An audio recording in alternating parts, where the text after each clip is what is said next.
2047ला आपल्या भारताच्या 100 वर्ष आझादीचा पूर्ण होणार आहेत आणि विकसित भारत 2047 हे घडवत असताना विकसित छत्रपती संभाजीनगरही घडवायचं आहे, विकसित महाराष्ट्र घडवायचं आहे आणि विकसित भारत घडवायचे आहे। आणि या सर्व घडत असताना कोण घडवणार?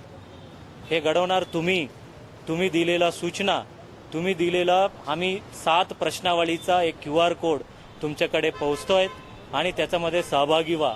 उद्याचा भारत, माझा भारत आणि 100 वर्ष आझादीचा भारत कसा असेल, कसा आमच्या छत्रपती संभाजीनगर असेल याचा प्रश्नावलीचा उत्तर द्या आणि नक्कीच तुमच्या सूचनाचा प्रशासन म्हणून दखल घेऊन तुमच्या इच्छातील विकसित छत्रपती संभाजीनगर, विकसित महाराष्ट्र आणि विकसित भारत आपण घडवणार आहेत। चला मग दिलेल्या प्रश्नाचा उत्तर तुम्ही द्या, 7 प्रश्नाचा व्यवस्थित उत्तर देऊन आमच्यापर्यंत पोहोचवावा। जय महाराष्ट्र, जय हिंद।